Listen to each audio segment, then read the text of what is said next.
Bienvenue à tous, bienvenue à l'école de Yeshua. Pour cette étude, en 1 heure, on fait le tour de la fête de Kippour, fête des expiations. Remettons cet instant au Seigneur. Père très saint, nous te rendons grâce en le précieux nom de Yeshua. Aide-nous, mon Dieu, mon Père, à te faire plaisir. Ta parole est la vérité. Tes enseignements, tes fêtes, sont là pour nous instruire, nous façonner et nous montrer aussi ce que nous aurions pu oublier. Nous te rendons grâce dans le précieux nom de Yeshua. Merci pour cet enseignement que tu nous donnes au travers de Christ Yeshua. Amen. Bienvenue donc à tous. Un petit tour dans le calendrier.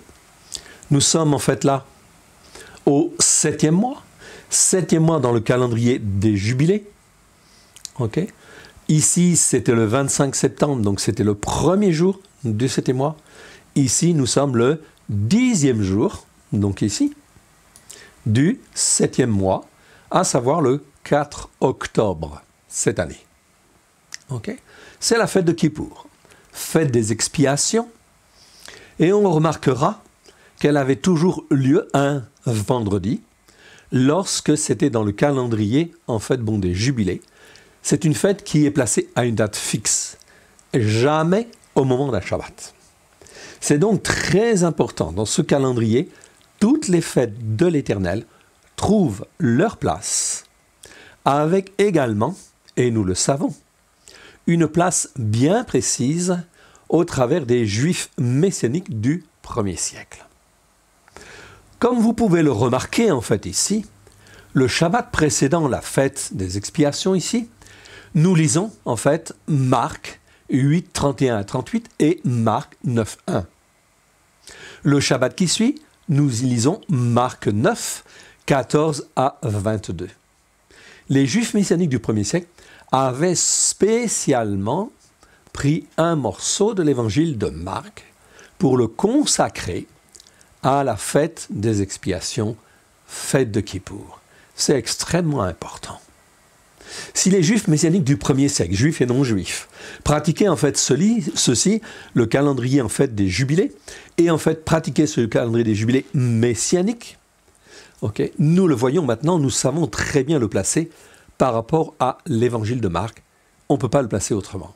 Sinon, on lirait en fait la partie de Marc à un autre moment et ce serait décalé. On lit également, dans la tradition juive, on lit en fait également le livre de Jonas. Jonas, parce que c'est un livre qui appelle à la repentance. Oui, on est dans la fête de Kippour, la fête des expiations. C'est donc bien là, en fait, un temps de repentance. Repentance très important. À partir de la fête des trompettes ici, qui a lieu le premier jour, en fait, du mois, on sonne du chauffard pour que tous puissent s'interpeller, à savoir, est-ce qu'ils sont toujours bien inscrits dans le livre de vie de l'agneau, c'est ce qui nous concerne, et que si effectivement ils ne le sont pas ou ils ont un doute, eh bien on demande pardon en fait à Dieu, et Yeshua nous lave, nous purifie, c'est la fête des expiations. Oui bien sûr, afin de rentrer dans la dimension biblique que l'Éternel veut pour chacun de nous. C'est donc très important. Voyons maintenant un petit diaporama. Yom HaKippurim, ça s'appelle Yom Kippour, dans certains textes, certains versets, ou Yom HaKippurim, c'est-à-dire la fête de ceux pour qui on a fait l'expiation. Ah, vous avez bien entendu. Cela veut dire que cela nous concerne. Parce qu'on a fait l'expiation pour chacun de nous. Et qui l'a fait? Christ. Le sang de l'agneau est parfait. Mais si je ne comprends pas ce qu'il a fait, comment est-ce que je peux m'améliorer? Voilà pourquoi il est très important d'étudier plus avant cette fête. 1 heure, je demande votre attention pendant 1 heure. Yom HaKippurim, la fête de ceux, on peut dire jour des expiations, ou encore jour de ceux pour qui l'expiation a été faite. Au travers de Christ, est-ce que ce n'est pas le cas? Oui. Alors, en quoi cette fête nous concerne? Nous allons voir. Très intéressant. Ici, un tableau. Parfait. Le sang de l'agneau nous a été donné. Oui. On rappelle un verset.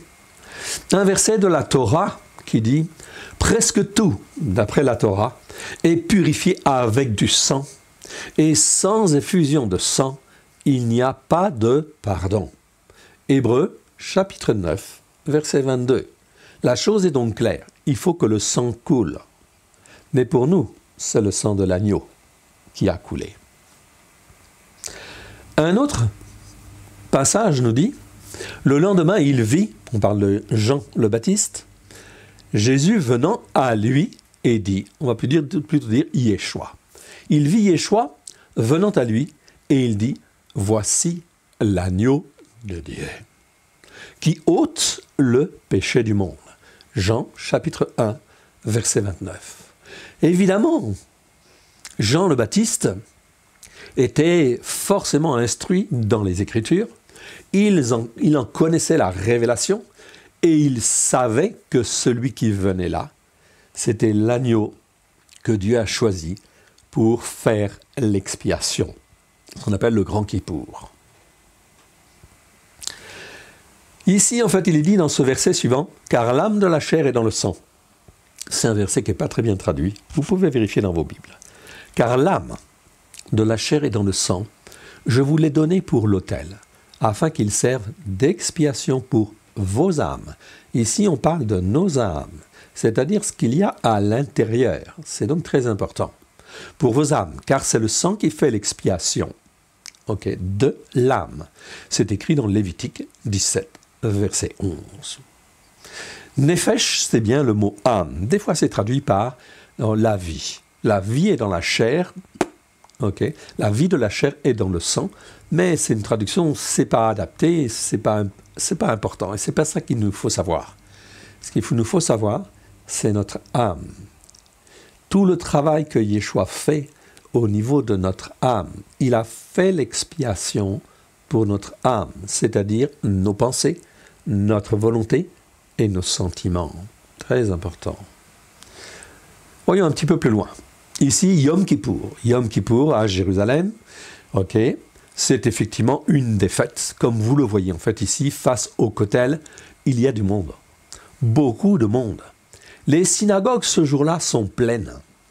S'il y a un jour dans l'année qui est très important, tout le monde sait, dans le monde juif, c'est une certitude, que Yom Kippour est une des principales fêtes de l'Éternel, car c'est là qu'on fait l'expiation.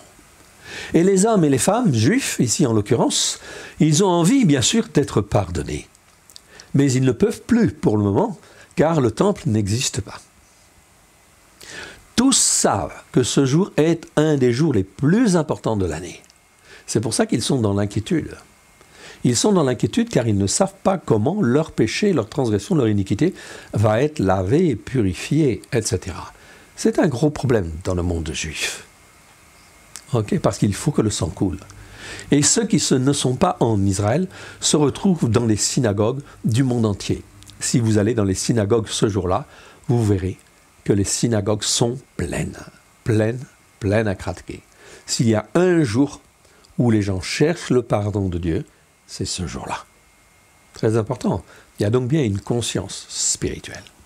C'est le jour où la fréquentation dans le monde entier est la plus importante. Yom Kippour est aussi appelé le jour du grand pardon.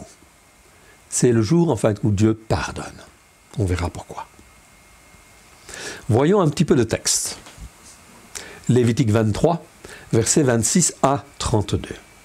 L'Éternel parla à Moshe et dit, « Le 10e jour de ce 7e mois, c'est le jour, en fait, des expiations. »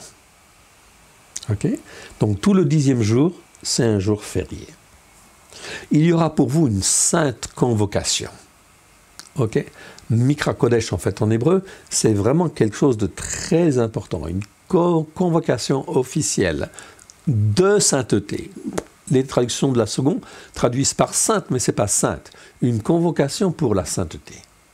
Vous humilierez vos âmes, dit le Seigneur. Nefesh, en fait, ici, ce n'est pas personne. Vous voyez tout à l'heure, le mot Nefesh était traduit par vie, maintenant il est traduit par personne. Les gens d'Animation ne connaissent pas dans leur traduction le bon sens en fait des mots. Ici, on parle de l'âme. Humiliez vos âmes. Humiliez son cœur. Humiliez sa volonté. Humiliez ses pensées. Okay? C'est un jour très important. Et vous offrirez un sacrifice consumé par le feu à l'Éternel. Donc ici, on doit offrir un sacrifice qui est entièrement consumé, parce qu'on ne doit pas s'offrir à moitié, en fait, à l'Éternel. Mais on le fait ou on ne le fait pas. Okay? On s'offre d'une manière pleine et entière. Vous ne ferez aucun travail ce jour-là, car c'est le jour des expiations. On va voir ça. Destiné à vous réhabiliter devant l'Éternel, votre Dieu. Ah, c'était un jour de réhabilitation, un jour où la grâce de Dieu s'exprime au travers des sacrifices, afin que les hommes et les femmes puissent repartir d'un bon pied. C'était l'expression de la grâce hier. Voilà pourquoi c'est important de comprendre. La grâce, elle n'a pas commencé avec la venue de Yeshua il y a 2000 ans. Ainsi, toute âme qui ne s'humiliera pas ce jour-là, ici c'est bien le mot âme, sera retranchée de mon peuple, c'est-à-dire qu'elle va mourir, pas forcément physiquement, mais spirituellement, elle ne va pas avancer.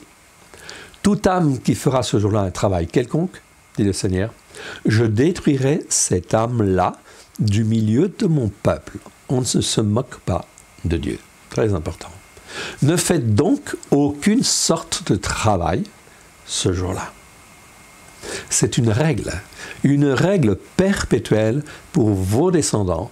Où ça? Dans toutes vos demeures. D'abord dans les demeures. Autant, mais ici, c'est dans les demeures. C'est une règle. Le mot règle, en fait, ici, c'est le mot ruka, qui est aussi traduit très souvent par le mot loi.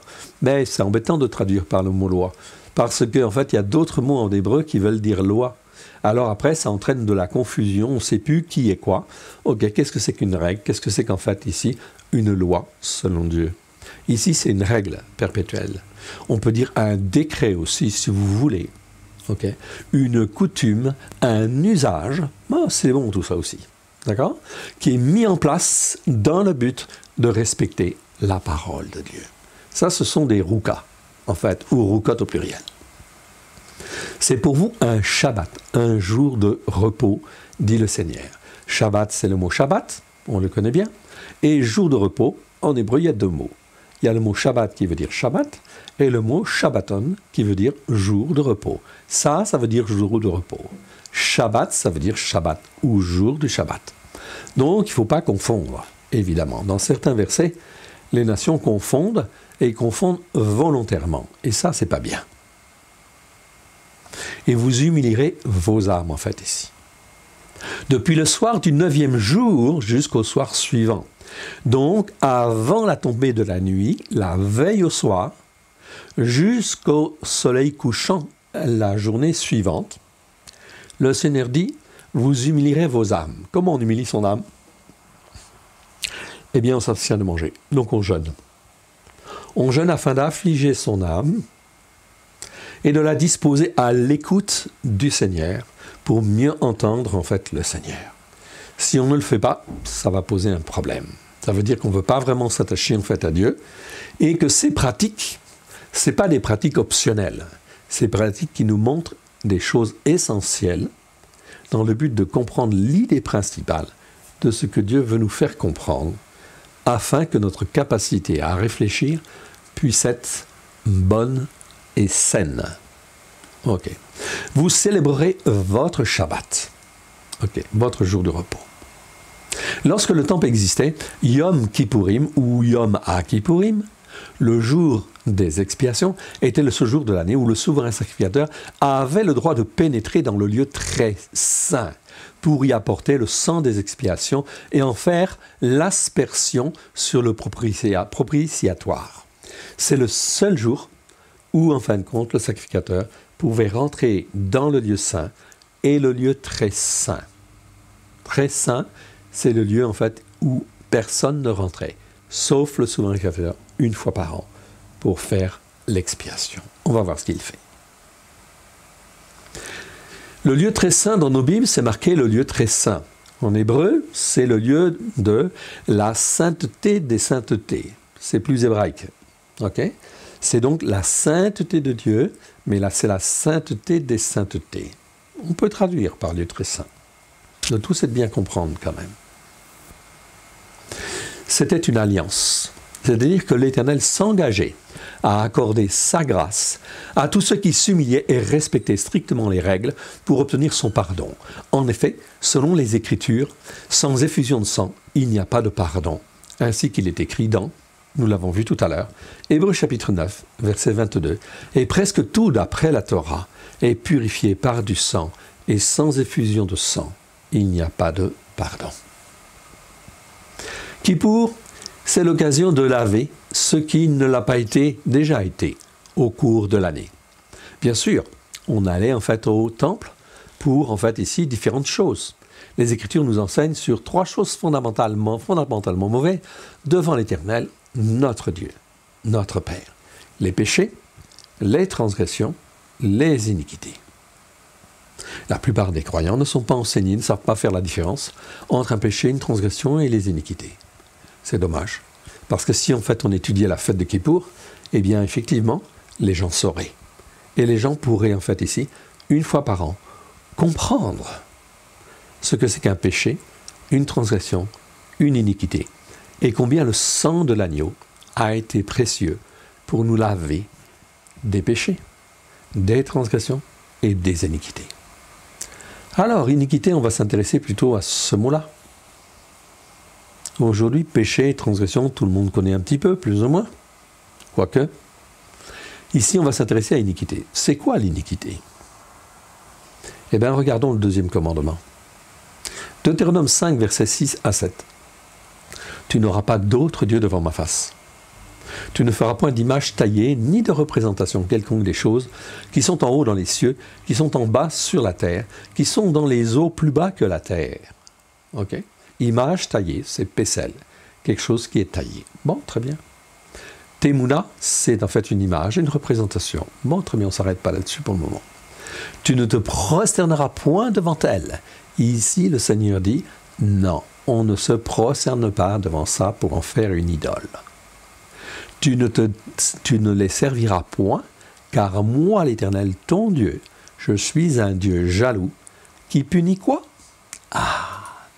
L'iniquité des pères sur les enfants, jusqu'à la 3e et 4e génération de ceux qui me haïssent. On voit donc en fait ici la notion d'iniquité. Iniquité, en fait ici, c'est très clairement quoi? C'est le mot avon. Avon, en fait ici, ça s'écrit de différentes manières, je n'ai pas le temps de rentrer dans le détail en fait ici, on le traduit par iniquité, c'est bien. C'est-à-dire, c'est les conséquences du péché. Ce sont des malédictions. Toutes les malédictions ne sont pas des iniquités, mais toutes les iniquités sont des malédictions. Je prends en fait un exemple ici. On est dans les iniquités. Mon père, ma mère ont adoré, prier la Vierge, prier les saints. C'est quoi cela? C'est de l'iniquité. Cela entraîne des conséquences spirituelles sur les enfants, jusqu'à la 3e, 4e génération. Voilà pourquoi le Seigneur veut que l'on reconnaisse le péché de nos pères, afin que l'on comprenne que Christ Yeshua est venu pour porter nos iniquités, tous nos péchés, les conséquences de nos péchés de transgression, très important, pourvu que je les confesse. Mais si je ne les confesse pas, alors là, ça pose un problème. C'est-à-dire que je vais avoir un joug spirituel sur moi, et il y a des choses que je ne pourrai pas faire. La plupart du temps, on constate, et c'est très clair, que lorsque l'iniquité des pères dans la chrétienté occidentale pèse sur les enfants, cela veut dire que les enfants, ils réagissent très violemment au Shabbat, à la Torah. C'est quoi ça? C'est tout simplement dit aux iniquités des pères, parce qu'on n'a pas demandé pardon à Dieu des pratiques de nos pères et de nos mères. Résultat des courses, cela ouvre la porte à des esprits de la théologie du remplacement, des esprits religieux qui visent à maintenir le croyant dans des doctrines erronées. Bien sûr que Dieu peut nous en sortir, mais il faut se repentir. demander pardon à Dieu et revenir, bien évidemment. Si je ne reconnais pas cette iniquité, pour moi, elle n'est pas importante. Et si pour moi, elle n'est pas importante, ok, je ne vais jamais progresser spirituellement. C'est pour ça que vous avez beaucoup de croyants de l'église de Constantin, catholiques, protestants, évangéliques, qui aujourd'hui sont enfermés dans des doctrines religieuses qui viennent de Constantin et qui les maintiennent et qui les empêchent de venir sur les racines hébraïques de la foi. Dès qu'on a ce sentiment à l'intérieur de nous, une réaction violente vis-à-vis de la Torah, des prophètes et des psaumes, au travers de Christ Yeshua, cela veut dire quoi? Cela veut dire qu'il y a un passé, il y a un passif. Il y a un passif d'iniquité qui est là et qui me retient. Alors, ce bagage-là, il faut que je le dénonce et que je le rejette dans le nom de Yeshua, si je veux avancer. Très important. Deuxième partie, ici, de ce passage. Ainsi, Yom Kippour revêt une dimension spirituelle, une autre dimension spirituelle. En effet, au cours de l'année, le pécheur a pu se repentir de ses péchés, de ses transgressions, mais ces péchés et ces transgressions ont pu générer sur lui et sa famille des iniquités transférables aux générations suivantes. Pour éviter que ces iniquités aillent sur les générations suivantes, Dieu, dans sa bonté, avait prévu la fête de Kippour afin de laver tous les croyants de ces iniquités. C'est pas merveilleux, ça? Eh oui. De même, les parents de ce pécheur ont pu engendrer d'autres iniquités également transférables à leurs enfants. Autrement dit encore, lorsque nous parlons d'iniquité, nous parlons en réalité d'héritage spirituel, de malédiction que l'on s'inflige soi-même, de malédiction intergénérationnelle, mais aussi de toutes les malédictions qui ont pu être prononcées par des tierces personnes et qui peuvent avoir un impact sur nous dès que nous ne sommes pas sous la protection du Très-Haut. Celui qui vit attaché à Dieu, qui reste attaché à Dieu dans son ombre, celui-là, il est protégé et il ne craint rien. Que 1000 tombent à ta droite, 10 000 à ta gauche, le Seigneur dit dans le psaume 91, « Tu ne seras pas atteint », etc. Beaucoup d'autres passages nous le confirment. Voyons maintenant 3 aspects très importants de la fête de Kippour. La fête de Kippour servait à l'expiation pour le sacrificateur et sa famille. Le sacrificateur, c'est lui qui fait les sacrifices, qui s'occupe de tout. Et en fait ici, dans Lévitique 16, verset 6, il est dit « Aaron offrira son taureau pour le péché et fera l'expiation pour lui et pour sa maison. » Ok? 16 un peu plus loin, 11, 14. Il prendra un brasier plein de charbon ardent, ôté de dessus l'autel devant l'Éternel, et de 2 poignées de parfum odoriférant en poudre. Il portera ces choses au-delà du voile. Donc, on allait, en fait, ici, au-delà du voile. Le sacrificateur y rentrait une première fois. Il va rentrer plusieurs fois dans la journée, et à chaque fois, il change de vêtements, évidemment. Donc, c'était tout un processus. Il portera ces choses au-delà du voile. Ok.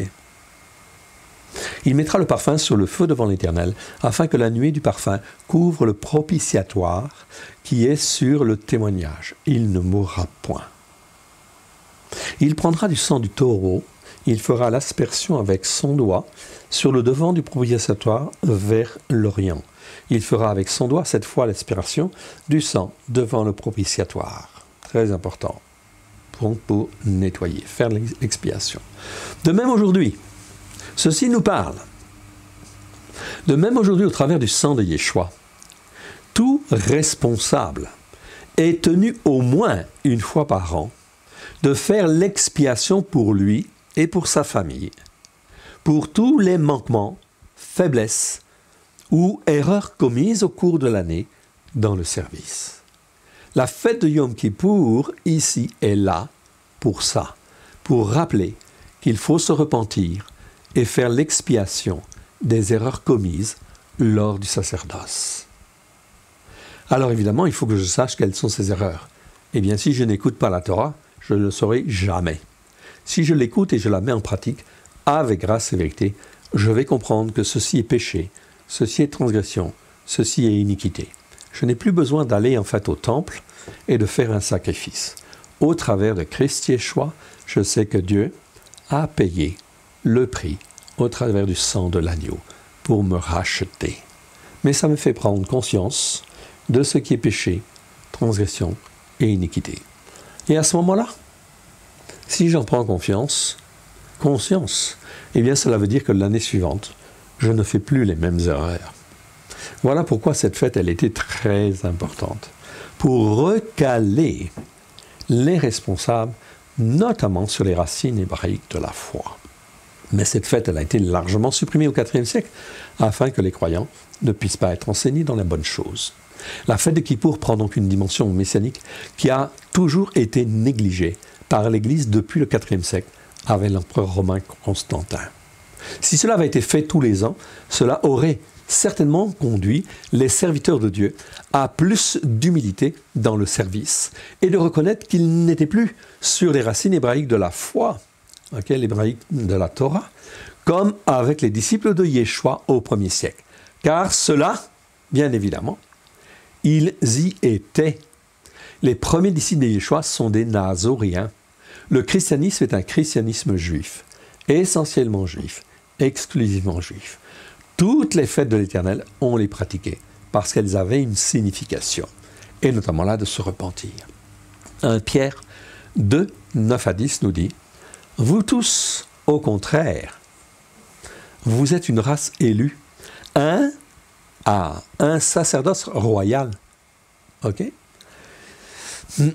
une nation sainte, un peuple acquis, afin que vous annonciez les vertus de celui qui a appelé des ténèbres à son admirable lumière. » Donc ici, c'est pas très bien traduit, mais on comprend déjà mieux. Un sacerdoce royal. Quel est ce sacerdoce? Ce sacerdoce, ce n'est pas autre chose que d'enseigner la Torah, pleine de grâce et de vérité, au travers de Christ Yeshua. Ce n'est même pas le sacerdoce royal, c'est le sacerdoce du roi, de Yeshua. C'est très important. Et Yeshua n'a pas changé. Il a la même Torah. Il a dit, Matthieu 5, 17, « Je ne suis pas venu pour abolir la Torah et les prophètes, je suis venu pour l'accomplir. » Et accomplir ici, c'est le mot pléréo, ça veut dire remplir, remplir, remplir en abondance. Donc voilà le sacerdoce royal auquel Dieu nous appelle. Et évidemment, est-ce que les sacrificateurs, les responsables aujourd'hui, enseignent sur ce sacerdoce du roi, le sacerdoce de Yeshua, comme il convient? La réponse, vous la connaissez. D'où la nécessité d'un peu de repentance et d'humilité. Cela aurait certainement permis d'éviter de se laisser entraîner par de fausses doctrines, par la puissance d'égarement qui touche tous ceux qui n'ont pas reçu l'amour de la vérité. 2 Thessaloniciens 2, versets 8 à 12. Je n'ai pas le temps d'y aller. Le deuxième point pour lequel on fait l'expiation à Kippour, première chose, c'est l'expiation du responsable de sa famille. Le deuxième, c'est l'expiation pour le sanctuaire et les serviteurs. Est-ce que le sanctuaire n'a pas été souillé au cours de l'année? Est-ce que les serviteurs se sont toujours bien comportés vis-à-vis des brebis tout au long de l'année? Non. Il y a donc nécessité de se repentir et reconnaître que l'on aurait pu faire mieux. En second, il sortait du lieu saint, purifiait et sanctifiait l'autel à cause des impuretés des enfants d'Israël. Vaïkra 16, 16 à 19. C'est ainsi qu'il fera l'expiation pour le sanctuaire à cause des impuretés des fils d'Israël et de toutes les transgressions par lesquelles ils ont péché. Ok, très intéressant. Ici, le mot kafar, c'est fera l'expiation, mais c'est un accompli. Donc en hébreu, c'est quelque chose de très très fort.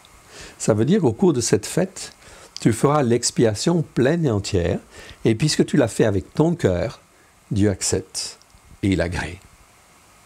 Ok. De toutes les impuretés et de toutes les transgressions. Impureté en fait ici, pécha en fait ici, c'est en fait ici le mot pécha, donc c'est même pas transgression ici, c'est le mot pécha, c'est donc les péchés. Ok. Par lesquels ils ont péché ici, c'est bien le mot rata'a, pardon, Pécha, c'est bien le mot transgression, pardon. Pécha, c'est transgression. Transgression, c'est quoi? C'est la violation de la Torah. Tu n'écoutes pas la Torah pour la mettre en pratique. C'est une transgression. Ça entraîne systématiquement, pas d'une manière optionnelle, ça entraîne systématiquement une iniquité, c'est-à-dire des conséquences spirituelles sur ta vie et sur la vie de tes enfants. C'est très important. Les lois sont là, elles ne changeront pas. Il fera de même pour la tente du rendez-vous. Donc ici, vous voyez qu'on sanctifiait la tente du rendez-vous, qui est au milieu d'eux, au milieu de leur impureté. Il n'y aura personne dans la tente du rendez-vous lorsqu'il entrera pour faire l'expiation dans le sanctuaire, jusqu'à ce qu'il en sorte. Il fera l'expiation pour lui et pour sa maison et pour toute l'assemblée d'Israël, en fait, ici. En sortant, il ira vers l'autel qui est devant l'Éternel. Il fera l'expiation. Tout ça sont des petits tas, en fait, ici, sont des accomplis. Donc, c'est, en fait, l'expiation pleine et entière, parfaite, pour l'autel. Pour cela, il prendra le sceau du taureau et du bouc. Il en mettra sur les cônes de l'autel, tout autour. Il fera avec le doigt 7 fois l'aspersion du sang sur l'autel, et le purifiera et le sanctifiera, à cause des impuretés des fils d'Israël. Bien sûr, le Seigneur ne nous demande pas, aujourd'hui il n'y a plus de temple, nous n'avons pas en fin de compte ici ces sacrifices à faire, ça va de soi, mais ce que nous avons, c'est à comprendre le principe, l'idée principale de ces choses, car si elles existent, elles avaient une raison d'être. Ok, par, en fait ici, saïr, etc. Je continue. Temps de prière et d'intercession pour tous, là on ne va pas s'arrêter aujourd'hui, on n'a pas le temps. Okay. Notamment pour ne pas avoir fait la volonté de Dieu au cours de la dernière année. Est-ce que nous pensons, nous qui avons été élevés sur les racines de l'empereur Constantin, est-ce que nous sommes en fin de compte ici dans la justice de Dieu et est-ce que nous avons bien fait la volonté de Dieu comme il convient? Matthieu 7, versets 21 à 23 nous parle. La traduction est très mauvaise. C'est pour ça qu'on va la voir. Ici, voyons. Ceux qui me disent « Seigneur, Seigneur » n'entreront pas tous dans le royaume des cieux, mais celui-là qui fait la volonté de mon Père qui est dans les cieux. Voilà pourquoi. Depuis la fête des trompettes, il y a 10 jours, jusqu'à cette fête de Kippour, 10 jours pour se repentir. Est-ce que j'ai bien fait la volonté de Dieu au cours de l'année précédente? Autrement dit, est-ce que mon nom est toujours inscrit dans le livre de vie? Alors ici, il est dit quoi? 22, beaucoup me diront ce jour-là, Seigneur, Seigneur, n'avons-nous pas prophétisé par ton nom? N'avons-nous pas chassé des démons par ton nom? N'avons-nous pas agi avec beaucoup de puissance par ton nom? C'est ce qui est écrit dans le texte grec au plus proche de la traduction. Ici, c'est bien le mot dynamis. C'est en fait un acte de puissance. Donc beaucoup de puissance qui vient d'où? Qui vient de Dieu. Donc c'est mieux de traduire ce mot-là par puissance. Puissance qui vient de Dieu. Puissance qui vient du Saint-Esprit. On n'est pas là dans le miracle, dans le spectacle. Par ton nom. Alors je leur dirai ouvertement, je ne vous ai jamais connu. Retirez-vous de moi, vous qui agissez en vue de la transgression de la Torah. Waouh! Alors là, c'est quand même quelque chose de terrible. On voit des gens qui sont sous l'onction. Ils guérissent dans le nom de Yeshua. Ils chassent des démons. Ils opèrent beaucoup de puissance, ou des miracles, si vous voulez. Et Yeshua leur dit, je ne vous ai jamais connu. Pourquoi? Parce que vous avez oublié une chose essentielle. Vous agissez en vue de la transgression de la Torah. C'est très important, car si Dieu nous révèle ces choses-là, ici nous sommes dans Matthieu, ça veut dire que Yeshua nous révèle ces choses. Donc je dois me poser les bonnes questions. Est-ce que je n'ai pas été à côté de la plaque? Si oui, il faut revenir. Anomia, c'est bien le mot anomia ici, que je dois traduire par, en fait ici, transgression de la Torah. Ce mot-là existe 14 fois dans 13 versets. Il n'est bien traduit que dans un seul verset, 1 Jean, chapitre 3, verset 4, où il est dit « Le péché est la transgression de la Torah ». Partout ailleurs, c'est mal traduit. Et ça veut dire que les croyants ne sont pas enseignés dans ce que Dieu veut. Il est donc important de confesser en fait ces choses-là en fait à Dieu. Dans Osée chapitre 4 verset 6, il est dit « Mon peuple est détruit parce qu'il lui manque la connaissance. Puisque tu as rejeté la connaissance, je te rejetterai et tu seras dépouillé de mon sacerdoce. Puisque tu as oublié la Torah de ton Dieu, j'oublierai aussi tes enfants. » C'est terrible en fait ce verset. Cela veut dire que Dieu, si on oublie en fait sa Torah, il va oublier nos enfants et cela entraîne en fait des malédictions. Voilà donc pourquoi nous avons tous besoin de nous repentir. Confession personnelle de ses péchés, de ses transgressions et de ses iniquités. Je vous laisserai le faire. Oui, bien sûr. Confession personnelle des péchés, des transgressions, des iniquités de ses pères et de ses mères.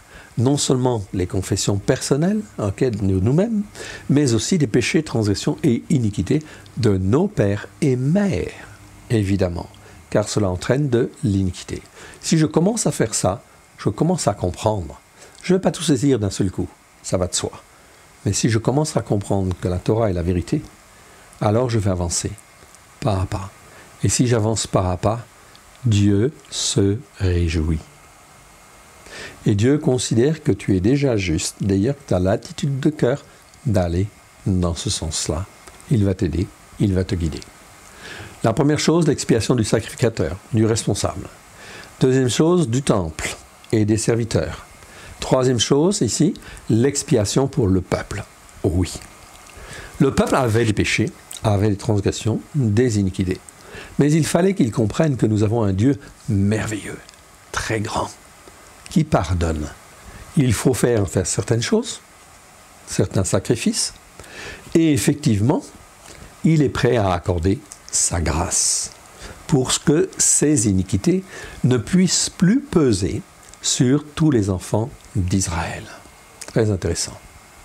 En troisième lieu, le souverain sacrificateur devait faire l'expiation pour le peuple. Pour cela, il prenait 2 boucs dans l'assemblée, les enfants d'Israël qu'ils avaient apporté, ainsi qu'il est dit dans.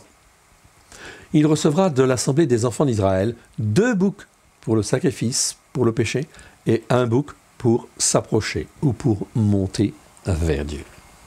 Ok, très important. C'est une ola. Dans la Bible, c'est traduit par holocauste. Ah, c'est pas bon. Donc c'est ola, c'est monter vers Dieu. Comment je peux monter vers Dieu? Simplement en m'offrant entièrement comme un holocauste. C'est ça l'idée principale de ce mot. Ok? C'est s'approcher de Dieu. Comment je peux m'approcher de Dieu? Monter vers Dieu quand je m'offre sincèrement et entièrement. Continuons. L'un des 2 boucs a été tiré au sort pour faire et être offert en sacrifice pour l'Éternel. L'autre devait servir pour Azazel, c'est-à-dire pour renvoyer le péché à Satan. Le sacrificateur, le souverain sacrificateur, allait ensuite faire l'expiation, l'aspersion du sang du premier bouc dans le devant du propitiatoire, ainsi qu'il est dit dans. Il prendra les 2 boucs, il les placera devant l'Éternel, à l'entrée, donc Vayikra 16, 7 à 10. Vayikra, c'est Lévitique 16, 7 à 10. Il prendra les 2 boucs et les placera devant l'Éternel, à l'entrée de la tente d'assignation. Aaron jettera le sort sur les 2 boucs. Un sort pour l'Éternel et un sort pour Azazel. Donc ils étaient tirés au sort, ces 2 boucs. Aaron fera approcher le bouc sur lequel est tombé le sort pour l'Éternel, et il l'offrira pour le péché. Celui-là, c'est pour le péché. Le bouc sur lequel est tombé le sort pour Azazel sera placé vivant devant l'Éternel, afin qu'il serve à faire l'expiation, c'est-à-dire laver, en fin de compte ici, tout le peuple, et qu'il soit lâché dans le désert pour Azazel. Donc ici, c'est faire l'expiation, très bien. Un petit peu plus loin dans ce verset, il égorgera le bouc pour le péché du peuple, il emportera le sang au-delà du voile, il fera avec ce sang comme il a fait avec le sang du taureau, il en fera l'aspersion sur le propitiatoire et devant le propitiatoire. Une fois que le souverain sacrificateur s'était sanctifié, lui et sa famille qu'il avait sanctifié, les Lévites et le peuple, donc les 3 choses en fait, ici, il pouvait, donc lui et sa famille, le sacrificateur, les Lévites et le peuple, d'accord, ils pouvaient confesser toutes les iniquités, tous les péchés et toutes les transgressions des enfants d'Israël, en posant ses deux mains sur la tête du deuxième bouc. Celui-ci, donc, il posait ses deux mains et il confessait tous les péchés des enfants d'Israël. Celui-ci était ensuite chassé au loin dans les déserts. Un homme était même chargé de le poursuivre jusqu'à ce qu'il tombe du haut d'un arbre, du haut d'une montagne, d'un précipice ou d'un gouffre, montrant ainsi que tous les péchés avaient disparu. C'était le bouc pour Azazel. En voici le texte. Lévitique 16, versets 20 à 22. Lorsqu'il aura achevé de faire l'expiation pour le sanctuaire, pour la tente d'assignation et pour l'autel, il fera approcher le bouc vivant. Aaron posera ses deux mains sur la tête du bouc vivant. Il confessera toutes les iniquités des enfants d'Israël et toutes les transgressions par lesquelles ils ont péché. Il les mettra sur la tête du bouc, puis il le chassera dans le désert à l'aide d'un homme qui aura cette charge. Au travers de cet exemple très concret, le Seigneur voulait montrer qu'il était prêt à exprimer sa grâce pleine et entière, dès lors que l'on faisait en fin de compte comme lui l'avait demandé, dans le but que les hommes et les femmes puissent être instruits comme il convenait dans la Torah, les prophètes et les psaumes. C'était comme ça hier, et c'est comme ça aujourd'hui, au travers de Christ Yeshua, bien évidemment. Exactement la même chose. Avant ses iniquités, pécha ses transgressions, et rata, c'est en fait péché. Le bouc emportera sur lui toutes les iniquités. Le Seigneur dit que le bouc, il emportera toutes les conséquences des péchés, des transgressions.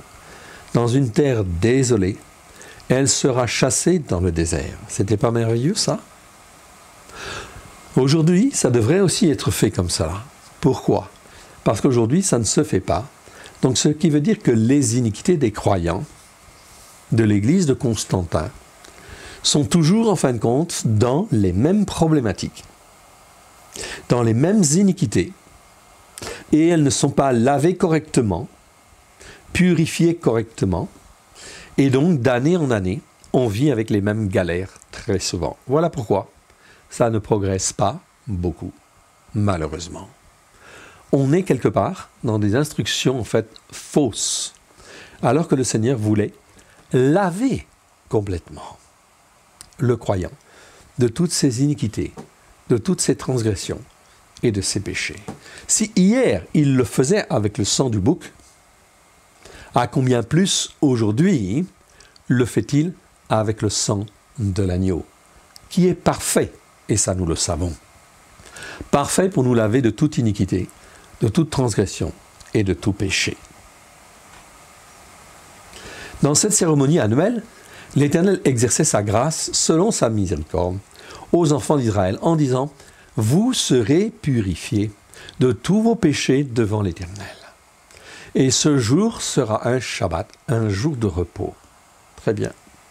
À la fin de cette cérémonie, les souverains sacrificateurs interrogeaient toujours le Très-Haut pour savoir si l'expiation avait été agréée.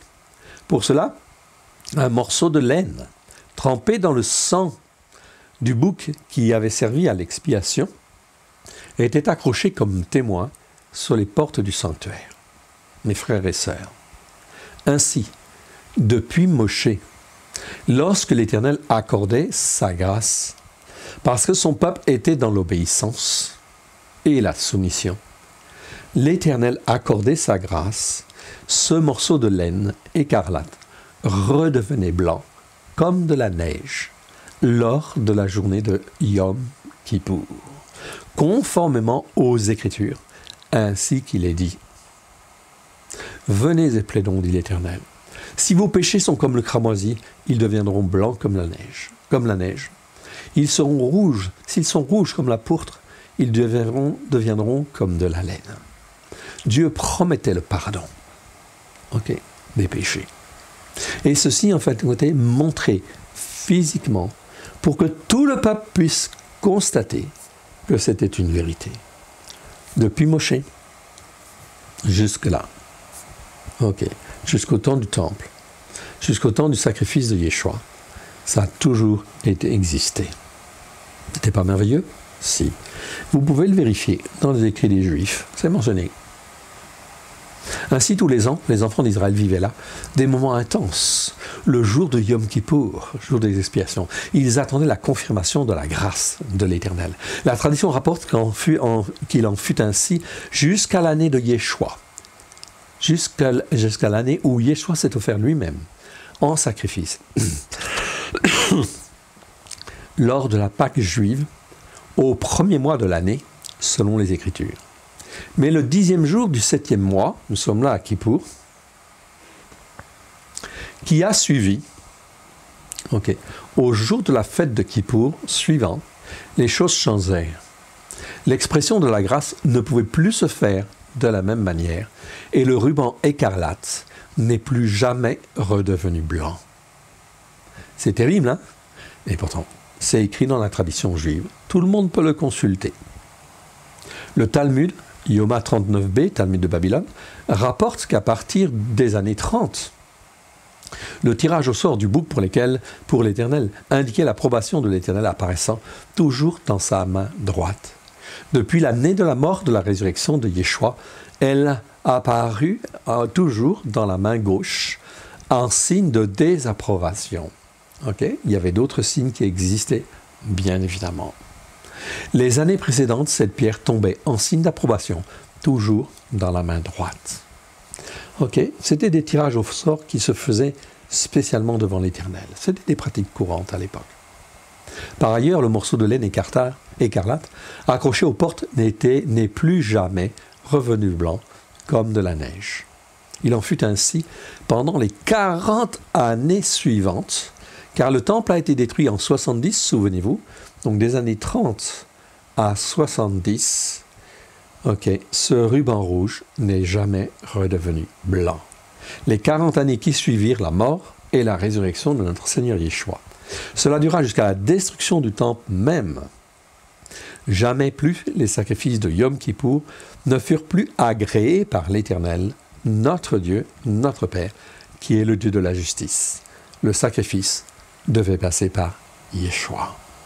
Mais évidemment, tous ces processus de sanctification nous montrent que ce n'est plus le sang du bouc qui nous sauve de toutes nos iniquités, mais c'est Dieu au travers de Christ Yeshua. Voilà pourquoi le sacrifice de Yeshua est donc très important. Yom Kippour messianique au 1er siècle, Marc 9, 2 à 13. Lors de cette fête, le passage de Marc 2, 9 à 13 est lu dans cette communauté de juifs messianiques du 1er siècle. Passage équivalent, Marc 9, 2 à 13, donc je vous laisse les lire. 6 jours après, Yeshua prit avec lui Pétros, Yaakov et Yohanan. Il les mena seuls à l'écart sur une haute montagne et fut transfiguré devant eux. Ses vêtements devinrent resplendissants et blancs comme de la neige, à tel point qu'il n'y avait pas de foulon sur la terre qui aurait pu les blanchir ainsi. En même temps, ils virent apparaître Élie et Moshe, Moïse. Donc ça, c'est le prophète, et ça, c'est la Torah, évidemment, qui parlait avec Yeshua. Alors Pétros, prenant la parole, dit à Yeshua, « Rabbi, il est bon que nous demeurions ici, dressons 3 tentes, une pour toi, une pour Moshe, et une pour Éliaou. » En effet, ils ne savaient pas ce qu'ils disaient, car ils étaient effrayés. Pétros, il est un peu surpris. Ça se comprend. Puis il vit une nuée qui les couvrit de son ombre. Une voix sortit de la nuée qui disait « Celui-ci est mon fils bien-aimé. Écoutez-le. » C'est lui qui est le chemin, la vérité, la vie, maintenant. Néphélé, ça veut dire, ici, une nuée. Et soudain, les disciples, ayant regardé de tous côtés, ne virent plus personne, sinon Yeshua seul, avec eux. Comme il descendait de la montagne, il leur défendit expressément de ne pas raconter à personne ce qu'il avait vu, jusqu'à ce que le Fils de l'homme soit ressuscité des morts. Ils retinrent cette parole en eux-mêmes et se demandaient les uns les autres ce que voulait dire ressusciter des morts. Donc ils ne comprenaient pas tout encore. Alors ils l'interrogèrent en disant « Pourquoi les scribes disent-ils qu'il faut que Éliaou vienne premièrement ?» Il leur répondit « Élia ». Donc Élia c'est Éliaou, mais dans certains versets c'est écrit en abrégé. « Viendra premièrement et rétablira à l'état initial toutes choses. » Et pourquoi est-il écrit que le Ben Adam doit souffrir, doit beaucoup souffrir, et être méprisé. Mais je vous dis qu'Élia est venu et qu'ils l'ont traité comme ils l'ont voulu, selon qu'il était écrit de lui. Deutéronome 18. Je leur susciterai du milieu de leurs frères un prophète comme toi. On est bien dans la continuité de la Torah, les prophètes et les psaumes. Yeshua, Dieu annonce à Moshe qu'il y aura un prophète comme lui. Je leur susciterai du milieu de leurs frères un prophète comme toi. Je mettrai mes paroles dans sa bouche et il leur dira tout ce que je lui commanderai. Et si quelqu'un n'écoute pas mes paroles, qu'il dira en mon nom, c'est moi qui lui en demanderai compte. Ici, on est bien dans la continuité de la Torah, des prophètes et des psaumes. C'est bien un passage de Deutéronome, évidemment. Qu'est venu faire Yeshua, en réalité? Bien sûr, accomplir les Écritures. Il n'a rien changé, en réalité. D'abord, s'offrir en sacrifice. Yeshayahu, Ésaïe 53, 1 à 12, nous dit ceci. « Qui a cru à ce que nous avons, à ce qui nous était annoncé? Qui a reconnu le bras de l'Éternel ?» Je vous rappelle que ce passage, c'est Ésaïe, Yeshayahu. Ce passage est écrit quand? Il est écrit 8 siècles avant que Yeshua ne vienne. Donc c'était clairement expliqué ici, dans les prophètes, en complément de la Torah, que Yeshua venait d'une certaine manière pour accomplir certaines choses. Il est le bras de l'Éternel. Il s'est élevé devant lui comme une faible plante, comme un rejeton qui sort d'une terre desséchée. Il n'avait ni beauté ni éclat pour attirer nos regards, et son aspect n'avait rien pour nous plaire. Méprisé et abandonné des hommes, homme de douleur, je ne ferai pas les commentaires des différents mots, je n'ai pas le temps ce matin. Homme de douleur, ayant été fait connaisseur de la maladie, littéralement, semblable à celui dont on détourne le visage. Nous l'avons dédaigné, nous l'avons fait de lui aucun cas. Aucun cas. Roli, maladie, en fait, ici. Je passe sur tout ça. Je n'ai pas le temps. Cependant, ce sont nos maladies. Nos maladies, ok, et non nos souffrances. Ici, c'est le même mot que là. C'est donc, ce sont nos maladies qu'il a portées. C'est de nos douleurs. Ici, c'est bien le mot douleur qui apparaît en fait ici. Ok, qu'il s'est chargé. Et nous l'avons considéré comme puni, frappé de Dieu et humilié. Pourtant, il souffrait lui-même. Voyons la suite. Mais il était blessé pour nos transgressions. Il a payé pour nos transgressions, brisé pour nos iniquités. Ok? Donc, je n'entends pas sur la définition des mots ici. Hein? Le châtiment qui nous donne la paix est tombé sur lui, et c'est par ses meurtrissures que nous sommes guéris. Nous étions tous errants comme des brebis. Chacun suivait sa propre joie, et l'Éternel a fait retomber sur lui, quoi? Regardons. A fait tomber sur lui l'iniquité de nous tous. C'est très important. C'est-à-dire toutes les conséquences, toutes les malédictions qui viennent de nos péchés, de nos transgressions, les nôtres et celles de nos pères. Il a été maltraité et opprimé.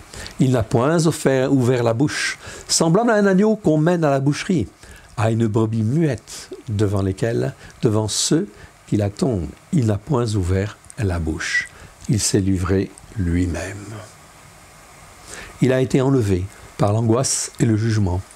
Et parmi ceux de sa génération, qui a cru qu'il était retranché de la terre pour des vivants et frappé pour les transgressions de mon peuple?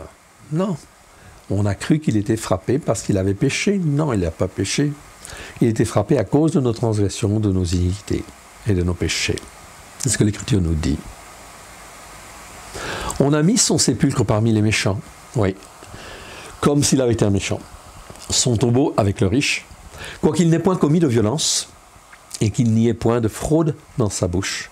Il a plu à l'Éternel de le briser, en le faisant souffrir, en le faisant parfaitement souffrir. Après avoir livré sa vie en sacrifice pour le péché, ok, donc ici sacrifice pour le péché, il verra une postérité et prolongera ses jours. L'œuvre de l'Éternel prospérera entre ses mains. Nous avons là donc en fait un message, une espérance messianique qui vient au travers effectivement de ce passage. Ésaïe 53. À cause du travail de son âme, la suite nous dit ceci, il rassasiera ses regards. Par sa connaissance, mon serviteur juste justifiera beaucoup d'hommes, et il se chargera de leur iniquité. 8 siècles avant que Jésus-Christ ne vienne, ceci était écrit au travers du prophète Ésaïe. Avon, ici, c'est bien en fait iniquité. Je ne rentre pas dedans, je n'ai pas le temps. C'est pourquoi je lui donnerai sa part avec les grands. Il partagera le butin avec les puissants, parce qu'il s'est livré lui-même à la mort, et qu'ils ont été mis au nombre de ceux qui font des transgressions, parce qu'il a porté les offenses, et non les péchés, ici c'est le mot ret, de beaucoup d'hommes, et qu'il a intercédé pour les transgresseurs. Ici, c'est pas coupable. C'est en fait ici le mot, en fait ici, qui parle, en fin de compte ici, de transgresseur. C'est le mot pacha. C'est un verbe qui nous parle de transgression. Traduire par coupable, c'est pas bon. Rachat pour se faire un peuple. Tite 2,14. Il s'est donné lui-même pour nous, afin de nous racheter. Paulos dit à Tite, afin de nous racheter de toute transgression de la Torah. De se faire un peuple qui lui appartienne, purifié par lui et zélé par les bonnes œuvres. On voit en fait ici, on est dans le mot anomia, le fait d'être sans la Torah, contre la Torah, et non pas iniquité. Ça ne veut rien dire iniquité ici. On est bien en fait ici dans l'anomia, c'est-à-dire la transgression de la Torah. Paulos rappelle à Tite, souviens-toi de cela, il s'est donné lui-même pour nous, afin de nous racheter de toute transgression de la Torah. Merci Père, merci Yeshua, merci Saint-Esprit, bien sûr. C'est là une œuvre magnifique. Une nouvelle alliance confirmée. Hébreux 10, 14 à 22 nous dit ceci. Car par une seule offrande, c'est important de rappeler ça, il a quoi fait? Amené à la perfection pour toujours ceux qui sont sanctifiés, ceux qui sont mis à part. C'est pas merveilleux ça? Ah. C'est ce que le Saint-Esprit nous atteste aussi, car après avoir dit, voici l'alliance que je ferai avec eux, après ces jours-là, dit le Seigneur, je mettrai mes lois, ou les enseignements de ma Torah, c'est un pluriel, dans leur cœur, je les écrirai dans leur capacité à réfléchir, et il ajoute, ici, j'ai bien le mot nomos, mais le mot nomos est ici, en fait, au pluriel. Okay? Donc, on peut dire les enseignements de la Torah, et c'est très juste. Donc, ici, le Seigneur dit, en fait, je mettrai les enseignements de la Torah dans leur cœur, je les écrirai dans leur capacité à réfléchir. C'est très important. Ce n'est pas le mot penser, en fait, ici. Capacité à réfléchir, pourquoi? Pour que le croyant ne puisse plus être dans la dépendance de l'Église de Constantin. Nous n'avons pas été rachetés pour être greffés sur l'empereur romain Constantin, sur l'Église de Constantin, mais nous avons été rachetés par le sang précieux de l'agneau, afin d'être greffés sur Israël, les racines hébraïques de la foi, la Torah, les prophètes et les psaumes en abondance. Amen. Je ne me souviendrai plus de leurs péchés, ni de leur transgression de la Torah. Ici, on retrouve en fait les mêmes mots. Amartia, c'est péché. Ici, en fin de compte, c'est bien anomia, c'est bien transgression de la Torah aussi. Or, là où il y a le pardon des péchés, il n'y a plus d'offrande pour le péché. Ainsi donc, frères, puisque nous avons au moyen du sang de Yeshua une libre entrée dans le sanctuaire par la route nouvelle et vivante qu'il a inaugurée pour nous au travers du voile, c'est-à-dire de sa chair. Et puisque nous avons un souverain sacrificateur établi sur la maison de Dieu, approchons-nous avec un cœur sincère, dans la plénitude de la foi, les cœurs purifiés d'une mauvaise conscience et le corps lavé d'une eau pure. Yeshua a tout accompli. Mais il faut que j'écoute et que je mette en pratique. Je vous laisse en fait ici travailler dessus, prendre un temps de prière, prière de repentance pour le retour aux sources de la Torah, pleine de grâce et de vérité, au travers de Christ Yeshua. Prière pour les proches et tous ceux que l'Éternel, notre Dieu, mettra sur notre route, pour leur parler de Christ Yeshua, de celui qui nous a affranchis, nous a délivrés, nous a déjà sauvés et nous a déjà fait de nous son peuple. Amen. Je vous remercie de m'avoir écouté. On va remettre cela au Seigneur.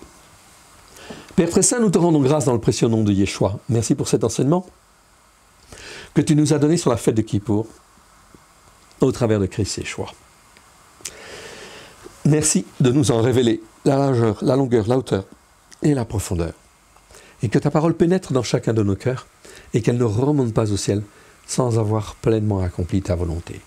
Nous avons tant de choses à découvrir sur le sacrifice de Yeshua, à la gloire de ton Saint-Nom, afin que tu fasses de nous un peuple pour toi, pour te servir, comme toi tu l'as voulu. Nous te rendons grâce dans le précieux nom de Yeshua, ton Fils bien-aimé. Amen. Merci de m'avoir écouté. Shalom à tous. À très bientôt à l'école de Yeshua.